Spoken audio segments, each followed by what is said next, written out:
Today's video is probably the most requested ever, so let's not waste any time and let's get straight into it. Hello everyone! Hi! Today we are talking about how I learned English, my experience with English learning, and how I started from scratch, from being a non-native speaker to becoming an English teacher. So basically becoming advanced in English. I get asked this question a lot, so let's start from the beginning. My native languages, which is kind of an unfair advantage, something which helped me definitely in my journey, but it's not the only thing. I have two native languages. I am a bilingual, Italian and Polish. I know Polish because my family is from Poland, my origins are Polish. Those are my roots. And when I was in my house, I would always speak Polish. But I was living in Rome. I have always attended Italian schools since I was a child until I became an adult. So Italian is like my strongest language. Sometimes there's the misconception that if you're a bilingual, you know both languages at the same level. That's not completely true for me because Polish, I know Polish, but I have an accent, which if I'm in Poland, Poles will notice. Never truly studied grammar, vocabulary. Polish is a language I acquired because you're surrounded with it when you're a child. So Italian, I learned it at school, I acquired it at school. And then I came back from school and every kind of interaction with my parents happened in Polish. So those are my two native languages. And this thing of having two languages and speaking two languages, this helped me a lot, and I will get to it in a second moment during the video. But yeah, I was going to school and my first approach with English, like the majority of my generation, you study your language and then English is the second language you study. Sometimes, quite often, there's a third language, but English is like the main language here in Italy to learn, besides Italian. I've been blessed, honestly blessed, because my teachers have always been amazing. With a very, very small exception, my journey with English has always been super smooth. But yeah, mainly all my teachers have been so inspiring, all very devoted and very interested in teaching. Never had native speakers as teachers here in Italy, but yeah, I loved their approach. They were friendly, they helped me. And then I had a tougher teacher. She was still very, very good at teaching, and I was very good at absorbing the information. Not all teachers are able to share their passion for something or try to follow the student and adapt to the student. And I realized that having a large group of students, that's quite difficult and can be even arduous for some teachers. I totally understand that. I believe that having a good English learning process and experience when I was a child really helped me. Another thing that was absolutely precious was that a teacher of ours, when I was an adolescent, when I was 11, 12 years old, she wanted us to listen to songs and watch movies in English. It wasn't just you study the rule and that's it. She taught us a lot of very useful language and more synonyms to say something. So my school years have been extremely happy when it comes to English. The importance of learning a language when you are very young, the importance of learning more languages is in the phonetics. This is what I always say to parents. If you can, please let your children study languages, because children are much more flexible than us adults, and also it helps with the phonetics. In English, there are sounds that don't exist in Italian. In Polish, there are sounds that don't exist in Italian.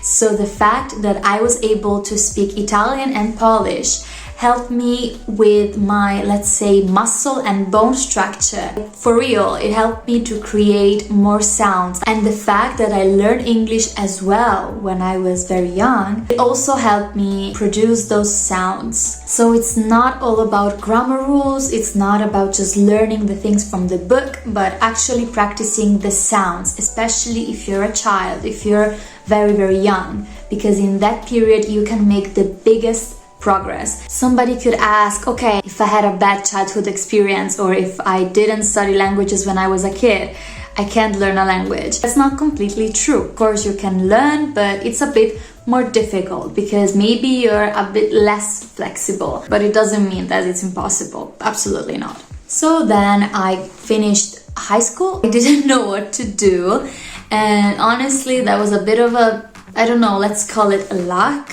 or I don't know how to call it, but I moved to Poland and that was a whole adventure for me. I felt like I was a foreign person, even though I spoke Polish my entire life, but that's a different level. And I probably experienced the same thing that students experience when they move to the country of their targeted language. Like, this didn't sound like it. But yeah, in Poland, what happened is I wanted to get a psychology degree. I was really into that. But I couldn't afford a different university, and the university where I went to had no psychology department. I had to choose something else because I really wanted to have a degree. I was sure that I wanted to study something. I wanted to attend university. I wanted to have that experience in my life. And when I checked all the faculties, I saw English philology and something clicked. I saw the syllabus, I saw the subjects, the topics. I just remember saying, yeah, that's it, that's what I'm doing, because I love English so much. And I didn't even think about studying English before. That was a thing. That was a whole journey, because we went there and professors were very clear about it. Alright, so from today until the day you graduate, no Polish, or at least like the 95% of the materials you're dealing with in English. And I loved it. I had some native speakers, English native speakers, and those professors had different accents, so it was just amazing, because for 3 years I had the opportunity of listening to native speakers and interact with them and being constantly corrected, being constantly followed by them. It was just an amazing experience. And in the meantime, I started creating content for YouTube, for other socials, and what I did was trying to use English as much as possible. So I was practicing not only during my studies, but also during my free time. I watched a lot of TV shows, I watched videos, movies, and started listening to songs, everything in English. So I was constantly surrounded by this language, up to the point that sometimes when I used to say something in Italian, it would sound odd. I was so into English. And I'm currently in Rome. I use English materials like every day. It wasn't a process that took me like a year, or it took me a very short amount of time, because that's basically my whole life of studying and learning English. And the thing that actually triggered me at a moment in which I realized I really need to learn English, because sometimes you can lose motivation, sometimes you can feel, I don't want to do this, I really don't want to do this, or why am I even studying this language?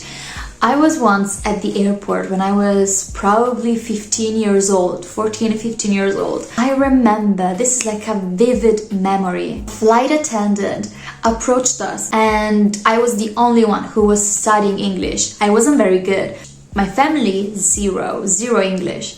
So this flight attendant approached me and she told me that the flight was late. It was delayed 2 hours. I didn't know what she was saying, and even though some words I could understand, I was so afraid of her approaching me, and I didn't know how to react to someone actually speaking English to me. Not in a classroom, but in a real life situation. And my family was like, what is she saying? You're the only one who can understand her. And I couldn't understand her because I was so paralyzed. I knew those words, but I couldn't process the whole thing. And after that experience, I understood that if I want to deal with the real world and I want to travel and maybe experience certain things in my life and not just stay in a bubble, I need to learn that language. To become a teacher, I took the CELTA course. It was an amazing experience. I always discover something new. It's something that never stops, but you don't want it to stop. I actually made a video about all the benefits that the English language and knowing English